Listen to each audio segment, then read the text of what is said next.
So what if I told you that you could literally rewire the way you think, the way you feel, and the way you act? Seriously. And that the life you've always wanted isn't about grinding harder.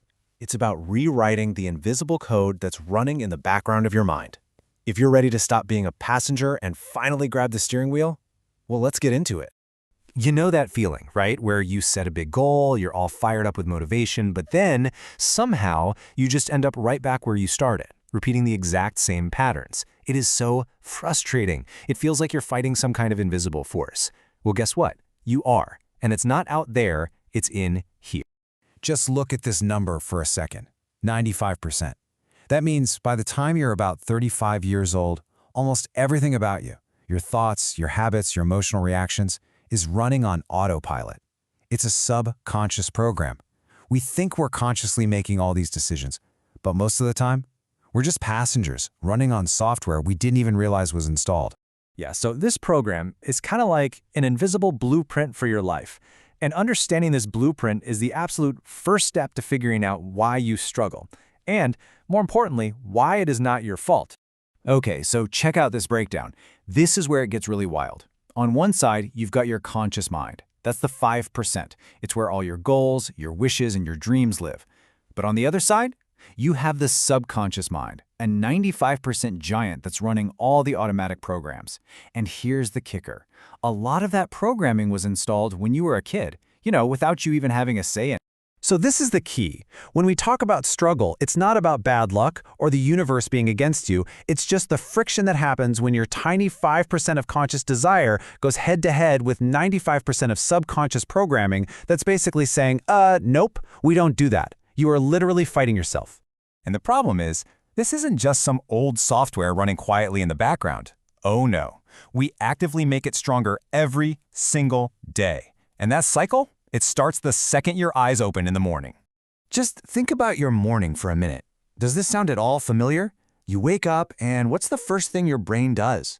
It immediately connects to all your problems, right? Which are just memories of past events. Then those memories trigger the same old familiar emotions, anxiety, frustration, sadness, whatever it is. And then those feelings drive your actions. You grab your phone, you drive the same route to work, and what's the result? A familiar past ends up creating a totally predictable future. And boom, there's the trap, spelled out perfectly. If how you think and how you feel creates your reality, your state of being, and you start every day by remembering past problems and feeling past emotions, you are biologically and chemically locking yourself into repeating yesterday. You've basically given up your free will to a program before you've even had your first cup of coffee. But, and this is a huge but, here is the good news. This is not a life sentence. You are not your programming. You can become the programmer. It is time to learn how to access that subconscious operating system and start drafting a brand new design for your life. This is the big question, isn't it? If our conscious mind is just that tiny 5%, how in the world do we get past our own analytical brain, that's the gatekeeper, and actually get into the subconscious control panel where all the real change happens? The answer is so simple, but it is incredibly profound. You have to slow your brain down.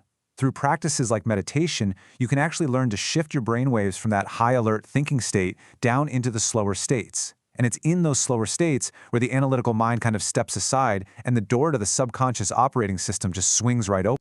And once you get access, you have a choice, a really important one. See, most people wait for a crisis to change. A bad diagnosis, a major loss, some kind of trauma. That's the path of pain and suffering. But there is another way. You can choose to learn and change in a state of joy and inspiration. You can decide right now to build a new future before the old one completely breaks down. Why wait for a crisis to force your hand? Okay, so you've found the door, you've accessed the system. Now we need to talk about the tools you're going to use to build your new reality. And this requires a master mindset, and it's built on a few really powerful principles. Now I know, that sounds super intense, right? But the idea here is about total commitment. Think about it. A true warrior accepts the risks before they even step onto the battlefield. To really truly change, you have to adopt this mentality that you are willing to let the old you die to make room for the new you. You have to be more in love with your future than you are comfortable with your familiar past. Because believe me, that past will always try to pull you back. And this new blueprint, it stands on three main pillars. First up is the head. You need a crystal clear vision. What do you actually want your life to look like? Second, the heart. You need the resilience to handle setbacks because they are going to happen. And third, the hand. This is all about using your passion to serve others. When you get these three aligned, you don't just find success, you find real fulfillment. And a massive part of this new mindset is completely redefining what competition means. The game isn't about beating somebody else. That's a finite game, and the victory always feels kind of hollow. The real game, the infinite game, is about being better than the person you were yesterday. The joy isn't in comparing yourself to others, it's in your own growth. You are your own competition. So where do you start? The very first step is a physical one. Don't just think about it, ink it. I mean it. Take out a real pen and a piece of paper and literally write the script for your future. The physical act of writing it down starts to make it real. You're setting a clear signal to every part of your brain that this isn't just a daydream anymore. This is the new plan.